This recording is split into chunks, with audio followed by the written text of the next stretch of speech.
I think we provided sufficient evidence that the Founding Fathers believed in this idea that within one nation there were two kingdoms, the church and the state, and they were supposed to function separately one from another, each within its own sphere, each with its own sword. But we were noticing in our last session that the Founding Fathers did not always abide by the principles that they taught. In other words, they expressed their opinions, but their actions did not always reflect what they taught. And we were dealing specifically with James Madison and the comment that David Barton had made that the Founding Fathers were inconsistent sometimes in their application of these two principles upon which the United States was built. And we read a statement from Timothy Hall, where he expressed this contradictory character of the Founding Fathers sometimes in what they taught versus what they practiced. And we were dealing with a bill that was introduced by James Madison titled "A Bill for Punishing Disturbers of Religious Worship and Sabbath Breakers." Interestingly enough, on that same day, Thomas Jefferson introduced a bill, and I'm going to read the bill now. It's in your syllabus in the middle of the page. "No man shall be compelled to frequent or support any religious worship, place, or ministry whatsoever, nor shall be enforced, restrained, molested, or burdened in his body or goods, nor shall otherwise suffer on account of his religious opinions or beliefs, but that all men shall be free to profess and by argument to maintain their opinion in matters of religion, and that the same shall in no wise diminish, enlarge, or affect their civil capacities." Now, that's what Jefferson introduced this very same day that this bill was introduced to punish people who broke the Sabbath Sunday as it was understood back then. Is this obviously a contradiction? A contradiction in the same day, because Madison's bill stated, "If any person on Sunday shall himself be found laboring at his own or any other trade or calling, or shall employ his apprentices, servants, or slaves in labor or other business, except it be in the ordinary household, he shall forfeit the sum of 10 shillings for every such offense." In other words, he's going to be fined, because he's doing work on what they believe to be the Sabbath, which was really Sunday. Now, it's important to realize that both of these bills were introduced in 1786, which is actually 5 years before the Bill of Rights is approved. And so we need to understand that this is the maybe early Thomas Jefferson and James Madison. Incidentally, do you know that this bill that was introduced by James Madison was actually written by Thomas Jefferson? That's what makes it even more interesting.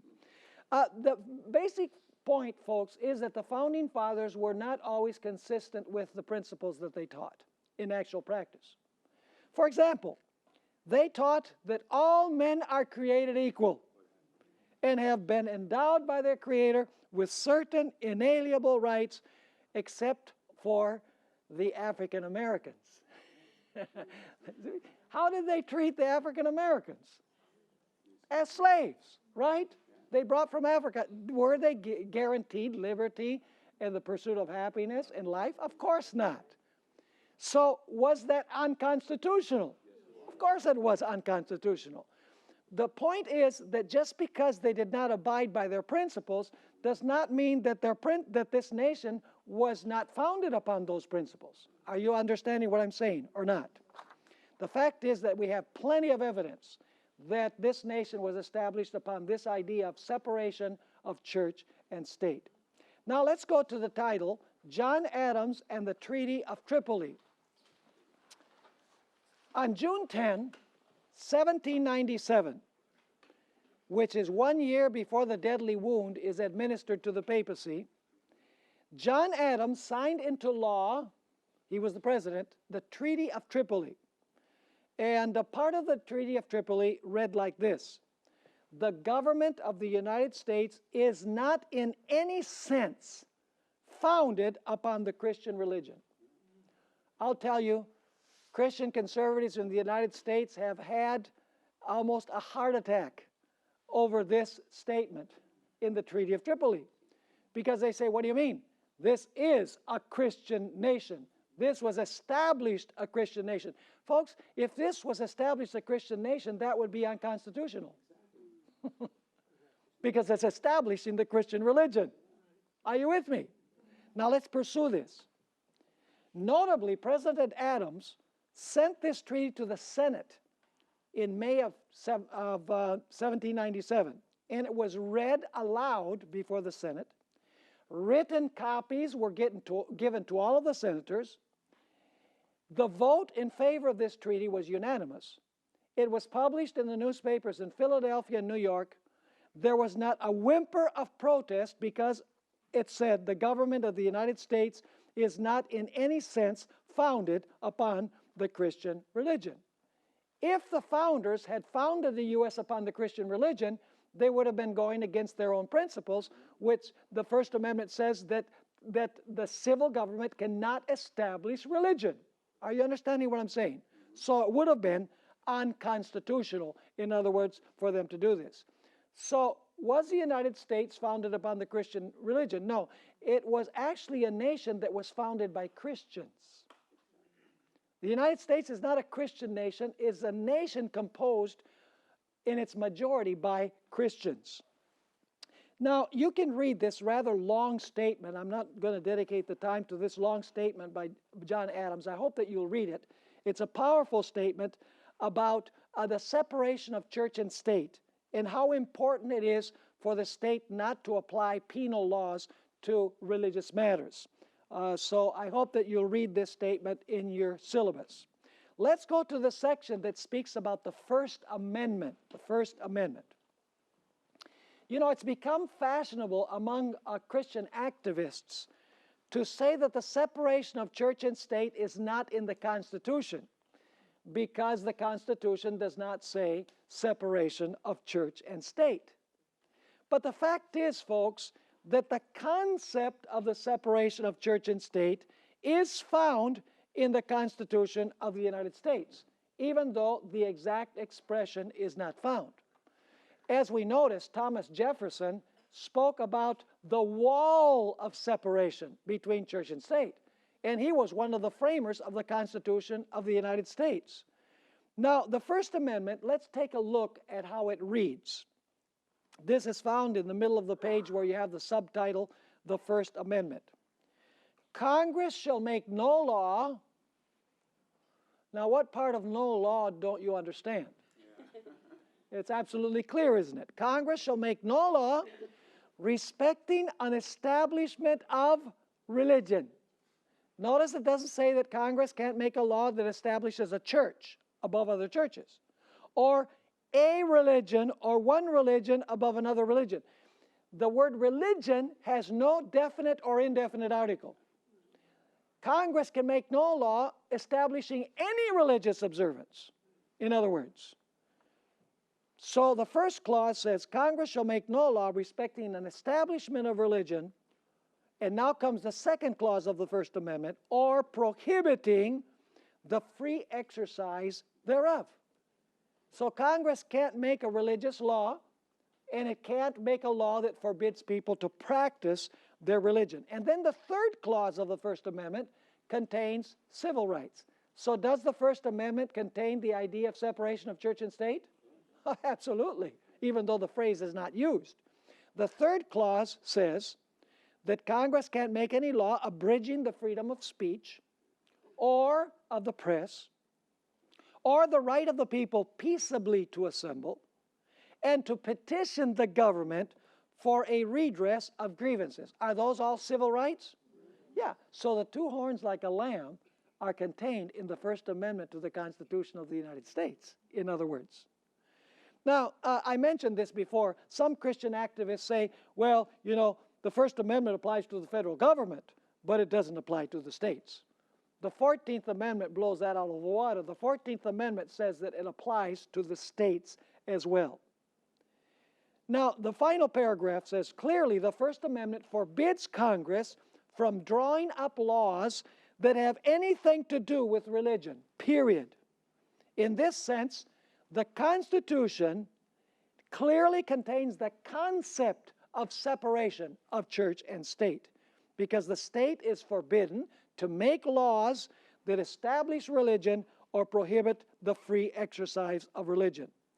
Thus, the state can have absolutely nothing to do with religion, except to protect everyone's right to practice it freely according to the dictates of their own conscience.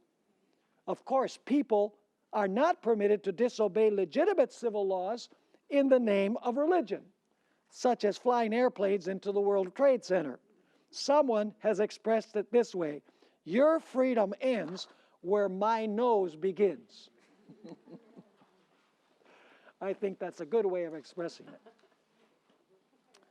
So what was the vision of the Founding Fathers? The Founding Fathers envisioned not a Christian nation, but rather a nation of Christians. Their ideal was that the church should do the work of implanting Christ's kingdom in the human heart by teaching honesty, chastity, respect for life and property, family values, etc. In this way, the church would leaven society from within, and society would be moral and righteous. Not by legislation. Does the church have a role to play when it comes to the morality of society? Yes. The church is indispensable. It's vital. The idea was not that the government should impose by legislation the moral values of the church to make society moral. This is not the mission of the church. The mission of the church is to leaven society by preaching the Word of God, so that society can be transformed from inside out, not from outside in. This is what is taught in the parable of the leaven. Now, in the remaining time that we have in this session, I want to read a series of statements by other thinkers concerning separation of church and state. And I will begin with Thomas Paine. In many ways, he was a pain. Ellen White describes him as an enemy of the Bible and an enemy of religion, and he's one of the few people that Ellen White says will be outside the holy city after the 1,000 years. But he said some very interesting things about this idea of separation of religion from the civil power. In 1791 to 1792, you have a book that he wrote, The Rights of Man, where he stated, persecution is not an original feature in any religion, but it is always the strong marked feature of all law religions. In other words, religions that are based on civil law, or religions established by law. Take away the law establishment, and every religion reassumes its original benignity. Are you understanding what he's saying? Here's another statement. Toleration is not the opposite of intolerance, but the counterfeit of it. We say the opposite of intolerance is tolerance. No, he says that's a false idea. He continues saying, both are despotisms. The one assumes to itself the right of withholding liberty of conscience, the other of granting it. Are you catching the point? Now let's notice what Isaac Backus had to say. This is 1773. This is really early. Religious matters are to be separated from the jurisdiction of the state, not because they are beneath the interests of the state, but quite to the contrary, because they are too high and holy, and thus are beyond the competence of the state. I love that statement. Notice what Patrick Henry had to say. This in 1770, he lived between 1736 and 1799. That religion, or the duty we owe to our Creator, and the manner of discharging it, can be directed only by reason and conviction, not by force or violence. and therefore all men are equally entitled to the free exercise of religion according to the dictates of conscience. Was this a prevalent idea back then? I mean, can you see the two horns like a lamb in the writings of all of these individuals? It's very clear. Samuel West preached a sermon in 1776. Is that an important date? Notice what he preached. For the civil authority to pretend to establish particular modes of faith and forms of worship, and to punish all that deviate from the standards which our superiors have set up, is attended with the most pernicious consequences to society. It cramps all free and rational inquiry, fills the world with hypocrites and superstitious bigots, nay, with infidels and skeptics. It exposes men of religion and conscience to the rage and malice of fiery, blind zealots, and dissolves every tender tie of human nature. Those are strong words.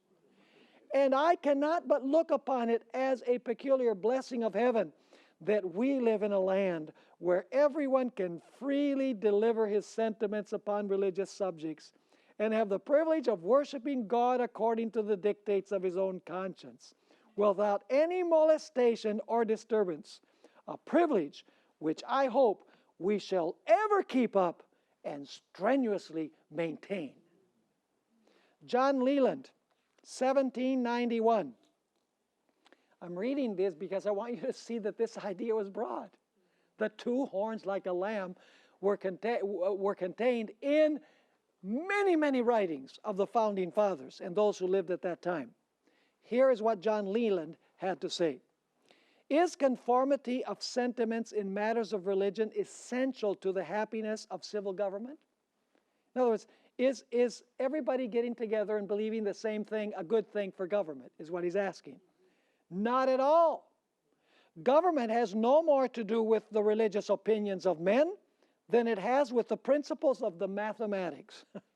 Let every man speak freely without fear, maintain the principles that he believes, worship according to his own faith, either one God, three gods, no God, or 20 gods, and let government protect him in doing so. That is to say, see that he meets with no personal abuse or loss of property for his religious opinions. Instead of discouraging him with proscriptions, fines, confiscation, or death, let him be encouraged as a free man to bring forth his arguments and maintain his points with all boldness. Then, if his doctrine is false, it will be confuted. And if it is true, though ever so novel, let others credit it. When every man has this liberty, what can we wish for? For more? A liberal man asking for nothing more of government. So clear.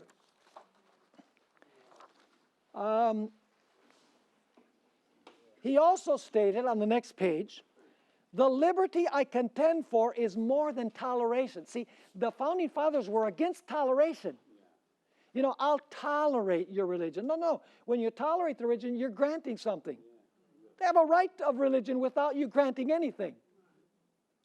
It's an inalienable right, in other words. So he says, the liberty I contend for is more than toleration. The very idea of toleration is despicable. It supposes that some have a preeminence above the rest to grant indulgence, whereas all should be equally free, Jews, Turks, pagans, and Christians. Test oaths and established creeds should be avoided as the worst evils. Now there's a series of other thinkers here as well. Henry Clay, 1818. All religions united with government are more or less inimical to liberty. All separated from governments are compatible with liberty. What did Abraham Lincoln have to say?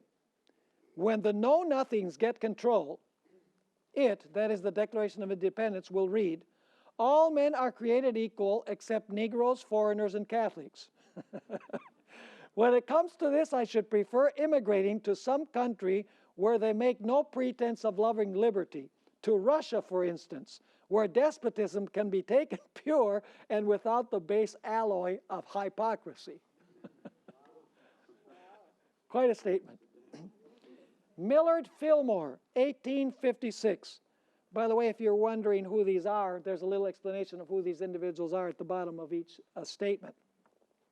1856, he said, "I am tolerant of all creeds, yet if any sect suffered itself to be used for political objects, I would meet it by political opposition." Would that be right to do? That would be upholding the First Amendment, right? In my view, church and state should be separate, not only in form, but in fact. Religion and politics should not be mingled. Ever heard of Ulysses S. Grant? 1875. Encourage free schools and resolve that not $1 of money shall be appropriated to the support of any sectarian school. Wow, no vouchers is what he's saying. Because some Christians say, well, you know, you're restricting religious liberty when you say that the government should not give money for parents to send their schools, their kids to religious schools. What happens when the state gives money for parents to send their kids to religious schools? That is supporting what? It's supporting religion. Oh, so you're saying you're anti-religious. What about religious displays on public property? You know, what about in God we trust? One nation under God. You know, people say you got to have that in there. If not, you're an atheist. You're anti-Christian. No. See, government is to be secular. And the church is to be religious. Those are the principles. So he continues saying, resolve that neither the state nor nation, or both combined, shall support institutions of learning other than those sufficient to afford every child growing up in the land the opportunity of a good common school education unmixed with sectarian, pagan, or atheistical tenets. Leave the matter of religion to the family altar, the church and the private schools supported entirely by private contributions. Keep the church and the state forever separated. Jeremiah Black, 1885. The manifest object of the men who framed the institution of this country was to have a state without religion and a church without politics. That is to say, they meant that one should never be used as an engine for the purposes of the other. For that, they built a wall of complete partition between the two. See, all these thinkers, they know what the founding fathers were talking about. Theodore Roosevelt, ever heard of him? The great environmentalist. Many of our national parks are due to the work of Theodore Roosevelt. He said, if there is one thing for which we stand in this country, it is for complete religious freedom. And it is an emphatic negation of this right to cross-examine a man on his religion before being willing to support him for public office. In other words, asking about his religion before he can run for public office.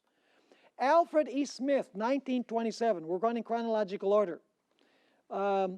He was governor of New York and Democratic candidate for president in 1928. I believe in absolute freedom of conscience for all men and equality of all churches, all sects, and all beliefs before the law as a matter of right and not as a matter of favor. See, it's an inalienable right, is what he's saying. It's not granted. Listen, religious freedom is not granted by the government. It belongs to the church. You know, the government doesn't grant you the right to happiness. It's a divine right that you have, apart from government. All the government can do is protect that right. So he says, I believe in absolute freedom of conscience for all men and equality of all churches, all sects, and all beliefs before the law as a matter of right and not as a matter of favor. I believe in the absolute separation of church and state and in the strict enforcement of the Constitution that Congress shall make no law respecting the establishment of religion or prohibiting the free exercise thereof. I believe that no tribunal of any church has any power to make any decree or enforce any or any force in the land, or enforce any law in the land other than to establish the status of its own communicants within its own church. John F. Kennedy, who was a Roman Catholic, 1959. Interesting what he said. It is my firm belief that there should be separation of church and state in the United States. By the way, Rick Santorum said that that was one of the worst things that Kennedy ever said as President of the United States. His speech that he gave, that we're going to read in a few moments, the speech that he gave to the ministers in Houston, to the Ministerial Association. So he says, it is my firm belief that there should be separation of church and state in the United States. That is, that both church and state should be free to operate. Is that the two horns? Yeah. Without interference from each other in their respective areas of jurisdiction. We live in a liberal democratic society which embraces wide varieties of belief and disbelief. There is no doubt in my mind that the pluralism which has developed under our Constitution, providing as it does a framework within which diverse opinions can exist side by side and by their interaction enrich the whole, is the most ideal system yet devised by man. I cannot conceive of a set of circumstances which would lead me to a different conclusion. Did John F. Kennedy believe in the separation of church and state? I think that perhaps he might have gotten killed for it. But anyway, that's a conspiracy theory, which I said I don't believe in. Lyndon Johnson, 1964. This is after the death of John F. Kennedy. He's President of the United States. He says, I believe in the American tradition of separation of church and state, which is expressed in the First Amendment to the Constitution. By my office and by my personal conviction, I am sworn to uphold that tradition. Carl N. Degler, 1970, had this to say, in the 18th century, the American principle of separation of church and state was indeed an audacious experiment. It had never been tried before. Never before had a national state been prepared to dispense with an official religion as a prop to its authority, and never before had a church been set adrift without the support of the state. Throughout most of American history, the doctrine has provided freedom for religious development while keeping politics free of religion. And that, apparently, had been the intention of the Founding Fathers. Gerald R. Ford, remember him? He took the presidency when Richard Nixon was impeached. He stated, I believe that prayer in public schools should be voluntary. Incidentally, does the First Amendment allow students to get together for prayer in public school? Yes, it does. What it does not allow is for the school, which is funded by money from the federal government, to write a prayer and mandate that prayer for all students in the school. But you know, Christian activists, they say, well, you know, prayer was kicked out of public school. It wasn't kicked out. It's government-established prayers that have been kicked out of public schools. And when the government sponsors a prayer in public school, is prayer something we owe to the federal government? It's something we owe to God. So you're saying, Pastor, you're a secular humanist. No, I'm not a secular humanist. I just believe that prayer belongs to God. And you know, if you're going to pray, pray in the home. If the students want to gather and form a prayer group in school, more power to them. They can even form a Bible study group in school if it's their initiative. You know, some school officials have forbidden kids from doing that. They've been taken to court, and the school is lost because it's their religious right, as long as it's led by the students.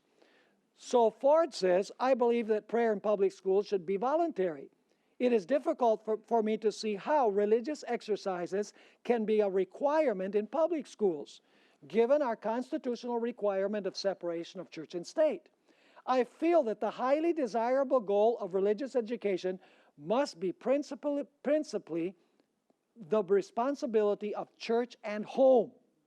I do not believe that public education should show any hostility toward religion, and neither should it inhibit voluntary participation if it does not interfere with the educational process.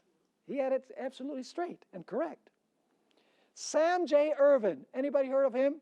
Good old Sam.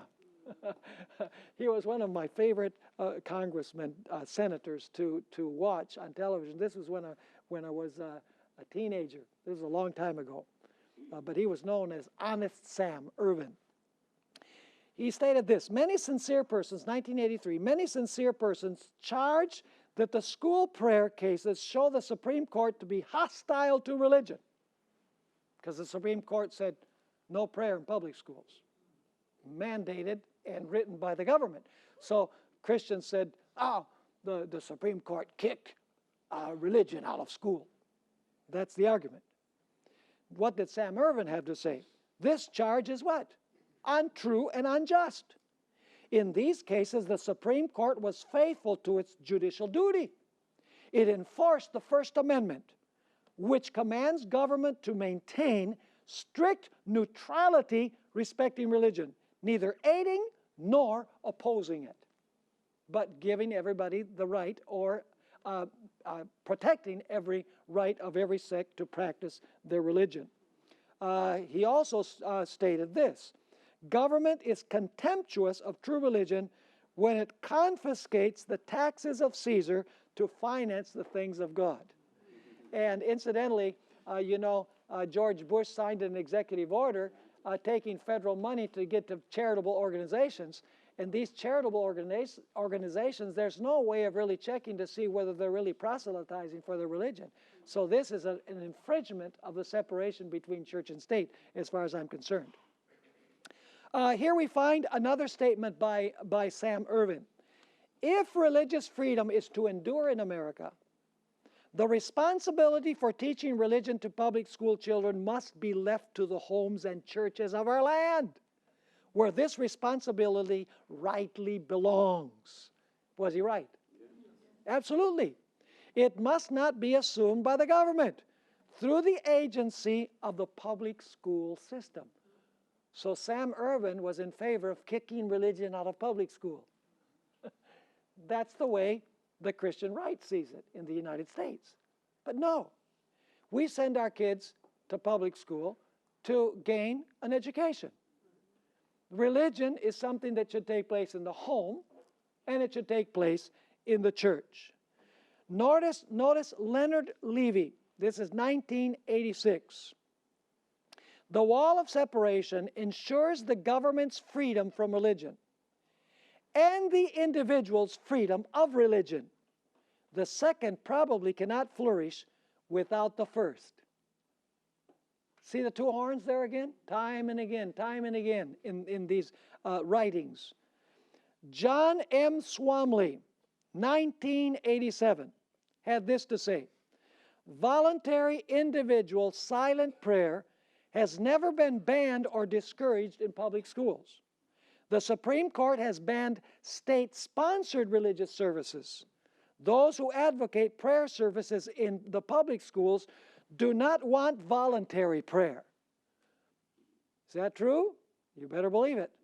They want the government to be officially involved in promoting and sponsoring prayer services so as to put pressure on children to engage in public prayer. They apparently do not care whether parents want their children to engage in public prayer or be indoctrinated with sectarian religious ideas. The object is to provide a captive classroom audience that will be exposed to the prayers of those with a religious message which they deliver in the form of a prayer. Leo Pfeffer, 1990, wrote this: recognizing the evils of man acting like God, or of man's using government to help God out in the managing the world, the traditional religionists, such as disciples of Roger Williams, Isaac Backus, and John Leland, joined with the deists in fashioning a system in which neither belief nor disbelief in God was to be a matter within the jurisdiction of human government. Both groups sought to secure a government that neither aided nor injured religion.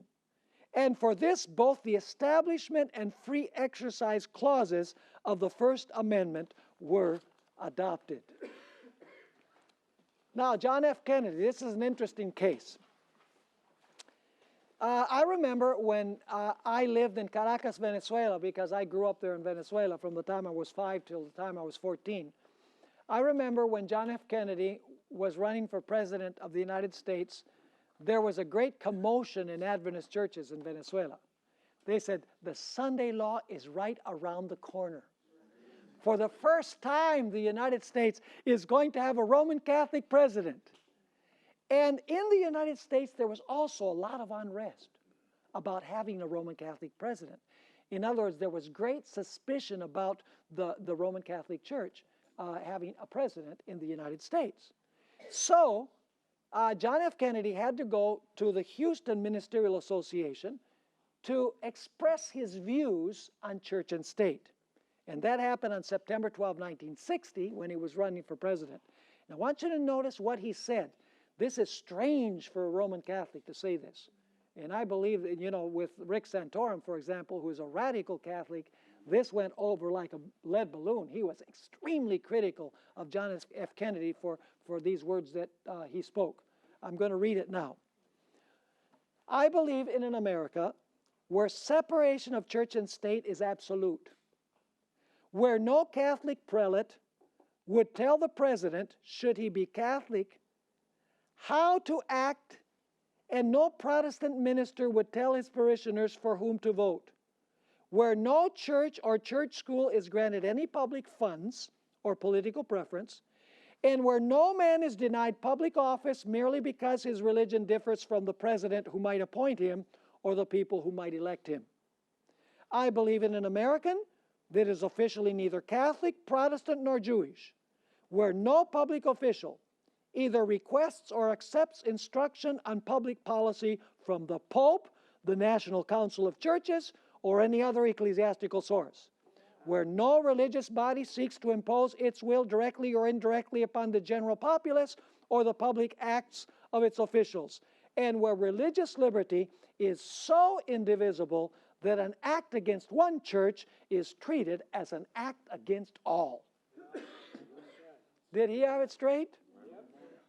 How is it that all of these thinkers had it straight, but a few radicals, Christian radicals today say, you know, that God has been kicked out of government? No, God hasn't been kicked out of government. The role of government is not to convert people to God. The role of government is to preserve the civil order. Now, Alexis de Tocqueville, you know who he was? He did a tour of the United States. He was a political thinker, French, and a historian. He toured the United States from 1831 to 1833. And he wrote a 2-volume set called Democracy in America. If you can get copies of these, it's a fascinating read, these 2 volumes. And I want you to notice the conclusion that he reached as to the reason why the United States was such a prosperous nation and such a peaceful nation. Because he interviewed many people in the United States to ask them what their opinion was. And this is how he expressed it. All attributed the peaceful dominion of religion in their country mainly to the separation of church and state. I do not hesitate to confirm that during my stay in America, I did not meet a single individual of the clergy or the laity who was not of the same opinion. Interesting. But Ellen White has given a dire warning. And I want to read this warning. Protestants have tampered with and patronized popery. That means the papacy. They have made compromises and concessions. Now listen to this. Which papists themselves are surprised to see and fail to understand. In other words, the papacy says, this is too good to be true. Another way of expressing it. What would she write today? This was back in the 1880s, where you had the national reform movement and the agitation for a national Sunday law. So, you know, in that context, the Protestants were saying, let's have the Catholics join us for a national Sunday law. It doesn't matter if they're Catholics. Well, Ellen White is writing in this context. She says, Protestants have made compromises and concessions which papists themselves are surprised to see and fail to understand. Men are closing their eyes to the real character of Romanism and the dangers to be apprehended from her supremacy. And now notice what she says, because there are those in our midst who say, it's not time to talk about these things yet. You know, it's not time to say anything about the papacy or apostate Protestantism. The time will come when we will do that, but not now. Notice what Ellen White had to say. The people need to be aroused to resist the advances of this most dangerous foe to civil and religious liberty. We must cry out, because there are people in this system that love the Lord that don't know anything about what we're talking about. You know, most young people these days, all they know is the text that they receive on their cell phone. That's about it. You know, people don't even communicate anymore. You know, sitting in the subway in New York, you know, everybody. It's ridiculous. Can we dedicate too much time even to good things? Of course we can. Absolutely. It's a waste of time. Let's answer our emails and get on with life. Notice this statement, friend. This is my favorite statement of Ellen White about what's going to happen with the United States. Was this nation established by divine providence? Yes. You know, that is one point where the book that I sent you ahead of time, I kind of disagree a little bit with what he says, because he gives the impression that the United States, although he does say in a couple places in the book that the United States is unique, I don't think he makes it strong enough that the United States was raised by the providence of God. Notice this statement. When the land which the Lord provided as an asylum for his people, that they might worship him according to the dictates of their own consciences, the land over which for long years the shield of omnipotence has been spread, the land which God has favored by making it the depository of the pure religion of Christ. When that land shall, through its legislators, that's Congress, isn't it? Through its legislators, abjure, that is abandon, forsake the principles of Protestantism, and give countenance to Romish apostasy in tampering with God's law, it is then that the final work of the man of sin will be revealed. And now comes the amazing statement. Protestants will throw their whole influence and strength on the side of the papacy. By a national act. What is a national act? It's an act of Congress. It's a law of Congress. By a national act enforcing the false Sabbath, they will give life and vigor, because the papacy has a deadly wound, right? They will give life and vigor to the corrupt faith of Rome, reviving, that means that she was dead, reviving her tyranny and oppression of conscience. Then it will be time for God to work in mighty power for the vindication of his truth. So, do you understand this prophecy of Revelation chapter 13, verses 11 to 18? You understand it better? Is it clear that this nation was established on the basis of two Christ-like principles? Church and state. Yes. Is it clear that this nation, slowly but surely, is starting to get ready, is warming up its vocal cords to speak like a dragon, by repudiating the principles of its constitution? We see things that are happening that show that this is absolutely true. So let me ask you this. Is the Adventist view of these prophecies biblical? Amen. Solidly biblical. Absolutely, folks. Was Ellen White right in her assessment and explanation of these prophecies? Absolutely, unquestionably, because we've studied this from the perspective of Scripture, we've studied it from the perspective of Ellen White, and we've studied it from the perspective of the great thinkers, starting with the founding fathers, all throughout the course of the history of this nation. Now we're going to go to our next lesson, the image of and to the beast. We've talked about the beast. We've dealt with the second beast of Revelation chapter 13. Now we need to talk about what is the image of the beast. By the way, it's the image of which beast? It's the image of the first beast. And who makes the image of the first beast? The second beast. That's right. Now, let's go to the introductory remarks here in the lesson, the image of and to the beast. In a previous lecture, we identified the sea beast of Revelation 13, verse 1 through 10 as the Roman Catholic papacy. We also studied the land beast of Revelation 13:11, and we noticed that it represents the United States. The two lamb-like horns represent the church and the state, separate from one another. What did the papacy do during the 1260 years? What characterizes especially the papacy? The union of church and state, because the Vatican is a church and it is a state. And in this way, it tries to influence the political leaders of the world through the state aspect of its existence. Now the question is, what is the image of the beast? In order to understand what the image of the beast is, the sea beast is, we must first ascertain what characterized the first beast.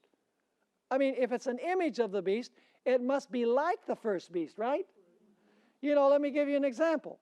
When you get up in the morning and you look in the mirror, what do you see? A disaster. At least that's what I see, a total disaster. You know, something that really needs fixing. Does the mirror lie? I can argue with the mirror, but the mirror tells me the truth. It tells me just as I am.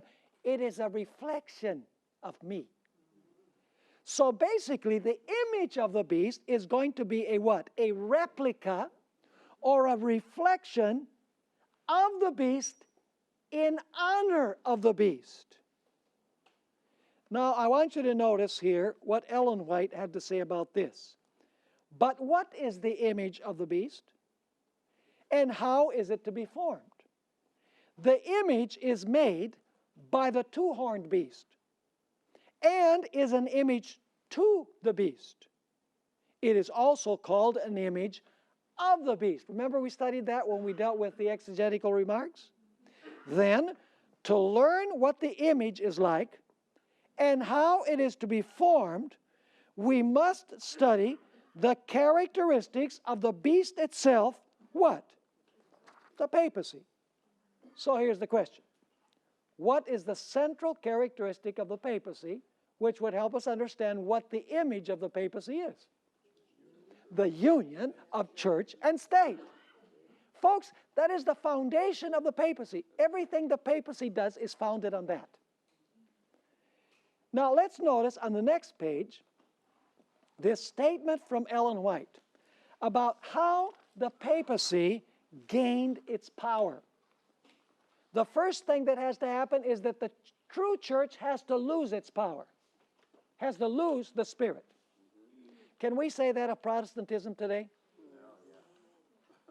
Protestantism is so messed up today.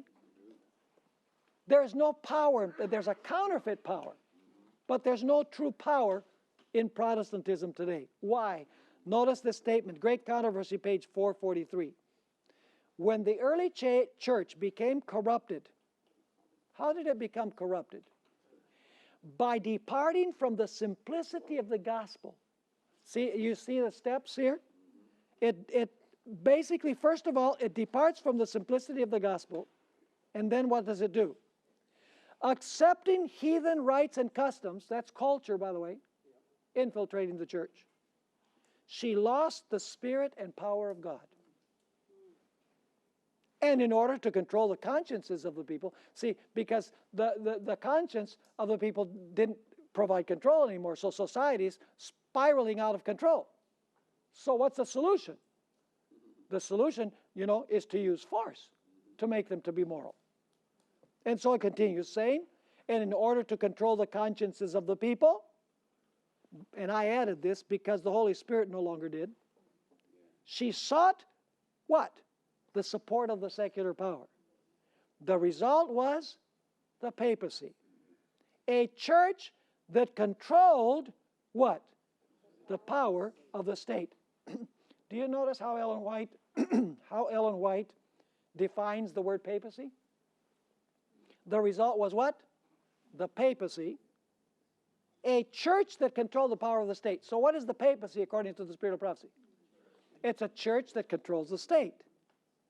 Then she continues saying, and employed it, that is the power of the state, to further her own ends, especially for the punishment of heresy, in order for the United States to form an image of the beast.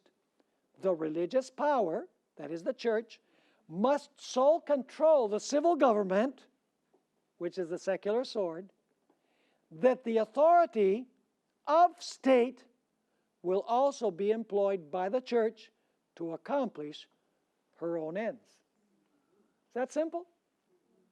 So what is the image of the beast that is built by the beast that comes forth from the earth? The image is the union of what? Of church and state in the United States of America. Now, as we have seen, the papacy during the 1260 years united the church with the state and used the punitive sword of the state to punish those who dissented from her beliefs and practices. Apostate Protestantism in the United States, the land beast, will make a replica of this. Especially the spiritual leaders will work upon the secular power to safeguard their institutions and punish those who dissent. In this way, they will make an image of the mother from whom they were born. Like mother, like daughter, in other words. By making the image of the first beast, the United States will disown and contradict its own founding principles and make an image or replica of what the papacy did during the 1260 years. As a result, much of the history of the papacy will be repeated once again where? In the United States of America. In other words, the United States will speak like the dragon. And the dragon represents Satan working through whom? Satan working through Rome. Now I'm going to skip the title, the subtitle, The Identity of the Dragon. We've dealt with that. And also the title, the subtitle, The Roman Element, because we've already dealt with that. Let's go to The United States Speaks. We are told that the nation is going to speak like a dragon. Now, the question is, how does a nation speak? Particularly a nation that is a republican style of government. The answer is very simple. It speaks through the laws that are enacted by the congressional leaders that are elected by popular vote. In fact, Ellen White understood this when she wrote in Great Controversy 442, the speaking of the nation is the action of its legislative and judicial authorities. Notice she says legislative and judicial. We'll come to that a little bit later. By such action, it will give the lie.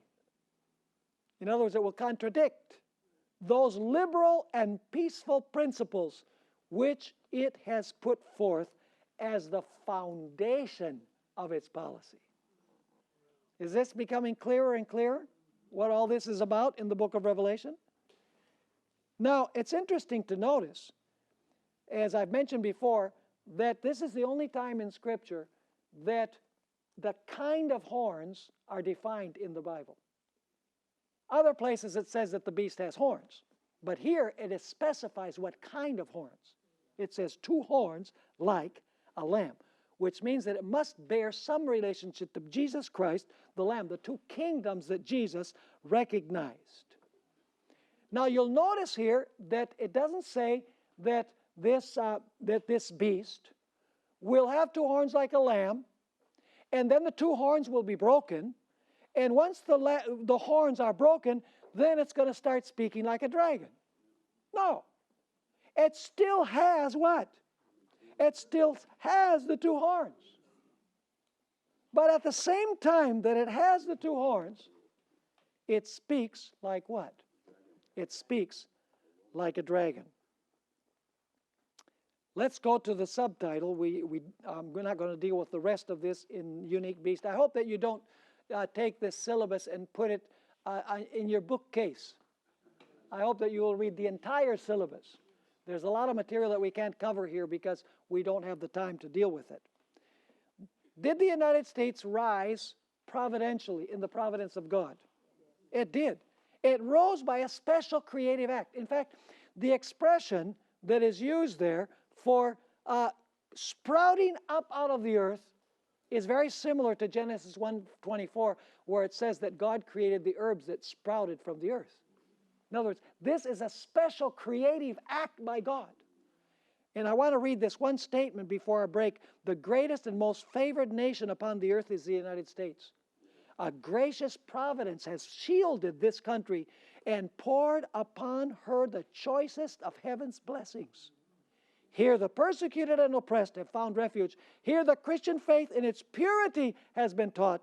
This people have been the recipients of great light and unrivaled mercies. Do you know why God raised this country? God did not raise this country so that it would speak like a dragon. God lifted up this country that established these 2 principles that are based on the idea of 2 kingdoms in one nation, because he wanted to provide a nation that could take the present truth message to the whole world in a time of peace. But that time of peace is coming to an end and will come to an end. And what we have not done in times of relative peace, we will have to do under the most trying circumstances. Visit secretsunsealed.org for annual class dates and topics. Anchor is a seminary-level course of study on the fundamentals of Seventh-day Adventist theology taught by Pastor Stephen Bohr and guest theologians. Seating is limited.